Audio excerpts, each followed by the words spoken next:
Let's look at matters arising then with Dmitri Alperovitch, who's co-founder and chairman of the Silverado Policy Accelerator think tank. He's a geopolitical analyst with a specialism in China and Russia. Welcome to DW.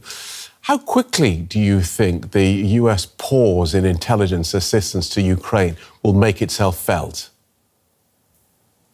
Well, for certain things, they will feel it right away because they will have less intelligence on the launches of missiles, cruise missiles and drones against their territory to help with their air defense. They'll have less ability to do deep strike missions against ammo depot, command posts, and targets within potentially Russia itself. But none of this is completely irrecoverable from, and certainly others can step in. The Brits, the Dutch, and others have fantastic capabilities on collection inside Russia and can step in and fill some of that void. The Ukrainians themselves have a lot of intelligence collections options as well, using their drones and other capabilities. They haven't had the need to do so because the US was doing it all for them, but now they'll have to rely on some of those capabilities. Okay, so not that bad, not yet, which is good, I suppose.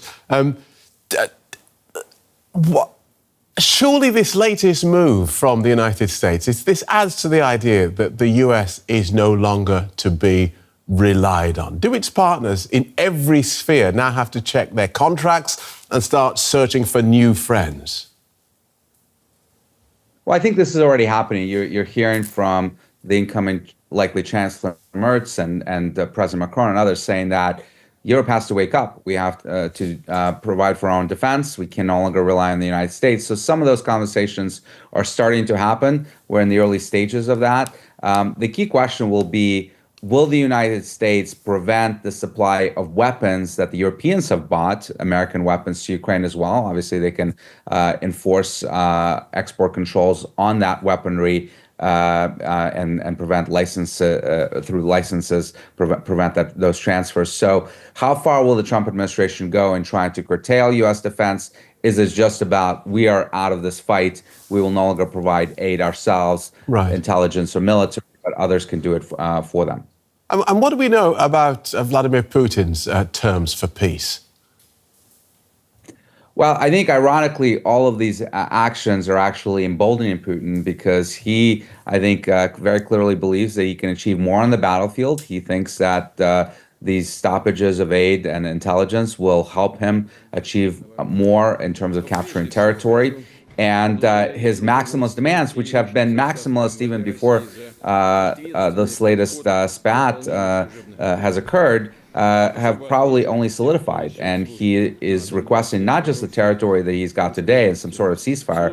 I don't think he has any interest in that. He wants at least the full four annexed oblasts that he doesn't fully control today to be given over to him. He wants the recognition of that territory as part of Russia, which is a red line for Ukraine and Ukrainian society. He will insist on political changes within Ukraine. I think he will want President Zelensky to step down. He'll want ability to weaken and interfere in Ukrainian politics to make it eventually closer and closer politically tied to Russia. So all of those things will be very, very difficult for the Ukrainian leader to swallow. Just a word on China's position in this chaos. On the one hand, we might think it would relish the disruption in the West, but today its embassy in the US said Beijing is ready for what it called any type of war with America after being hit with these new Trump tariffs. What do you make of that? Well, the Chinese are actually nervous. On one hand, they see some positives. They see that maybe there's an opening with Europe, with the Europeans increasingly being distraught and concerned about their relationship with America. I saw this at the Munich Security Conference just a couple of weeks ago, with the Chinese trying to extend a hand to the Europeans. But on the other hand, the U.S. And Russia relationship is of great concern to them because they know that the United States wants to pull Russia away from China. The Chinese don't want to see that happen. And of course, they're very concerned about the economic measures that are being taken against them, particularly on the tariff front. Okay. Now, EU leaders meet in Brussels on Thursday to discuss an €800 billion defence plan. Ahead of that, Germany's Chancellor in waiting has announced plans to boost Germany's defence capabilities. We'll hear more from Friedrich Merz, speaking yesterday, and then get your view on Europe's response. Given the growing threat situation, we are fully aware that Europe, and with it Germany, must now make very large efforts very quickly to strengthen the defense of the country and of Europe. Dmitri Alperovitch from the Silverado Policy Accelerator, you've mentioned the fact that Europe now has got the message. But how do you assess Europe's ability to get its act together sufficiently to follow through on a plan to wean itself off dependence on the US? That is a question, isn't it? And look, so far, both the Germans, the British, the French are making the right moves. They're saying that they will step up defense spending. Europe has the capacity to do so. It can replace most of the weapons that the US is providing to Ukraine, except for the Patriots missiles for ballistic defense, although the French have a version of that they can ramp up production for. So there are answers to everything. The question is Europe going to be willing to spend significant quantities of funds to make sure that Ukraine can continue in this fight? It's not just the spending, though, is it? It's getting everyone pointing in the same direction. We have a meeting today between Emmanuel Macron, the Hungarian Prime Minister, because he's ready to put a spanner in the works when it comes to increased European spending on defence. It's just difficult to get them all, 27 leaders, to agree.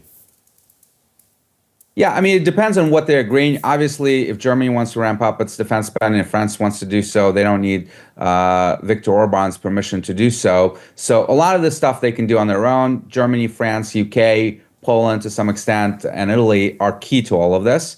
The other countries matter considerably less. But when it comes to, for example, the sanctions against Russia coming up for renewal in a few months, and if Viktor Orban is going to veto that, that's, of course, going to relieve some of the pressure from Putin. We'll see what Donald Trump does with Russia sanctions as well. The Ukrainians desperately want the sanctions on Russia to continue to keep up that pressure.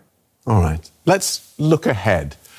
The fear of so many countries in Europe is that if the Ukraine war gets settled in a rush on what appear to be Russian terms, it's only a matter of time before Russia looks elsewhere, the Baltics perhaps, for more territory. Is that, do you believe, credible? And what sort of timescale are we looking at? I think there is certainly a problem that the Baltics will face. I think less so for Poland, Slovakia, and certainly much, much less for Germany, France, and other Central and Southern European countries. But the Baltics are vulnerable. They've always been vulnerable. In fact, NATO defense plans of the Baltics really call for the fact that the Russians will overwhelm the initial defense and NATO would have to retake the country in the aftermath of the three countries in question here. So there is a problem there. I think Ukraine is a very special thing, though, for Putin. He's been obsessed with Ukraine and losing Ukraine for over 30 years. There's an interview he had given when he was a bureaucrat in St. Petersburg in 1990 talking about the catastrophe of losing Ukraine and the fall of the Soviet Union. So that is a very different situation for him from even other Soviet Union republics like Georgia, Armenia, Kazakhstan, or the Baltic states. So I don't think he's going to be in a particular rush to go after those countries. Right. But if he sees NATO falling apart, if he sees an opportunity, he may very well take it. And the worry now in European capitals is if the emergency call goes out, because Russia has decided to have a go at the Baltics, is America going to answer the phone?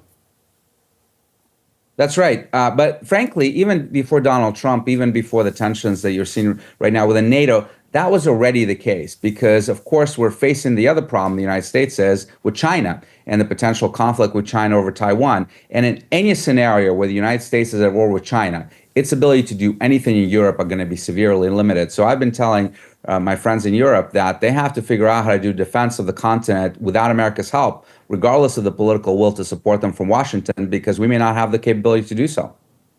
Thanks for talking us through that so clearly. Dmitri Alperovitch from the Silverado Policy Accelerator. Thank you so much. Thank you.